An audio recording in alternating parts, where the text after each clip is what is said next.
When the bridges collapse and the depots burn, the war changes shape. In September 2025, Russia shifted the fight away from the trenches and into the veins of Ukraine's war machine.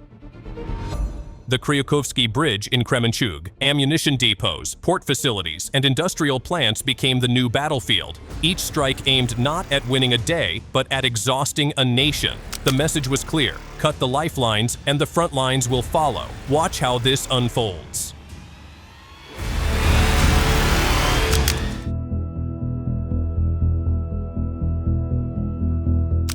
In early September 2025, Russian forces carried out a decisive strike on the Kryukovsky Bridge in Kremenchug, Poltava region.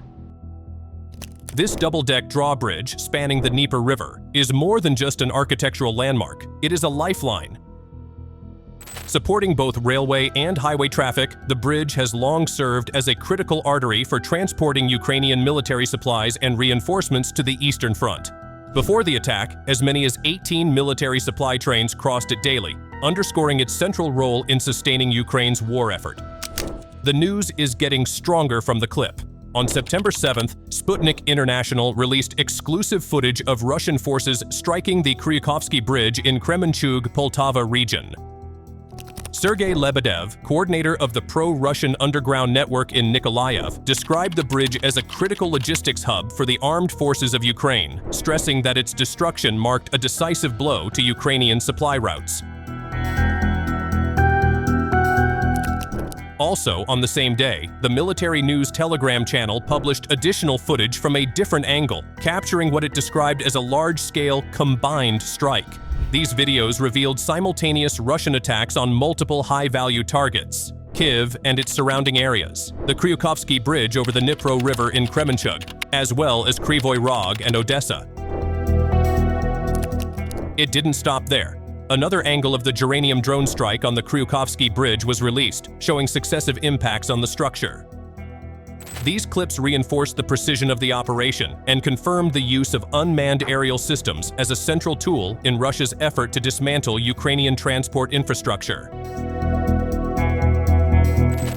Taken together, the strikes underscored the breadth of Russia's campaign, demonstrating not only the ability to disable a key logistics artery, but also to stretch Ukrainian defenses thin by applying pressure across several fronts at once.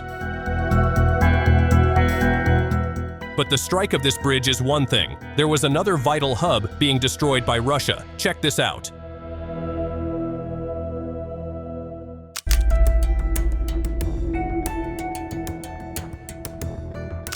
A powerful strike also appears rocked the railway station in Slavyansk, with a report on September 7th suggesting the target may have been a military train or an ammunition depot. The disruption immediately delayed several trains, complicating already strained supply movements.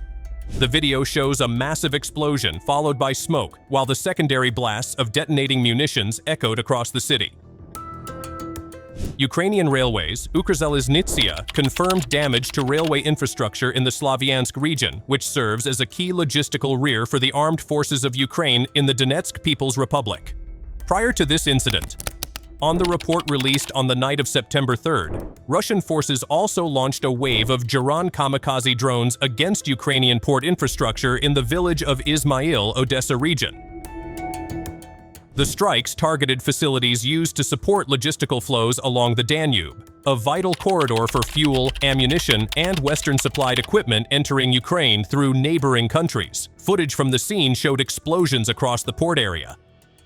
By striking Izmail, Russia sought to disrupt one of Kyiv's key alternative supply routes, forcing Ukraine to redirect critical cargo away from the Danube and further complicating its already overextended logistics network. Also on the same day, several photos were released showing how Russian forces struck the Katyn plant in Khmelnytskyi with Ka-101 and Kaliber cruise missiles. The precision strikes destroyed warehouse facilities at the site, which specializes in producing electronic equipment used across multiple sectors, including defense. Visual evidence from the scene confirms significant structural damage, underscoring the continued Russian campaign against Ukraine's military-industrial infrastructure. Those strikes weren't an isolated incident, but part of a broader Russian campaign to dismantle Ukraine's rear logistics. Just days earlier, by August 29th, the military news reported that Russian forces had already destroyed a VSU fuel depot in the Zaporozhye direction. Reconnaissance units tracked the delivery of fuel and lubricants near the village of Ostrovskoye, after which BM-21 Grad MLRS crews executed a precise strike on the site.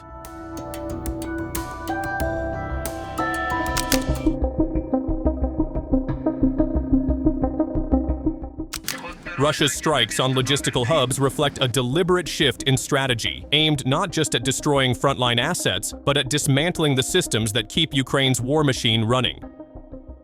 By hitting critical nodes such as fuel depots, rail junctions, storage warehouses, and industrial plants, Moscow is undermining the flow of resources that sustain combat effectiveness. These hubs serve as the arteries of warfare, moving ammunition, fuel, and reinforcements across vast distances to ensure that units at the front can maintain their tempo. The effect of this approach is cumulative rather than immediate. Each strike delays deliveries, raises operational costs, and strains Ukraine's ability to sustain prolonged operations. In modern conflict, endurance often outweighs short-term battlefield gains, and logistics remain the decisive factor in determining staying power. Russia's campaign suggests a clear intent to dismantle these lifelines piece by piece, gradually choking the capacity of Ukraine's forces to fight at scale.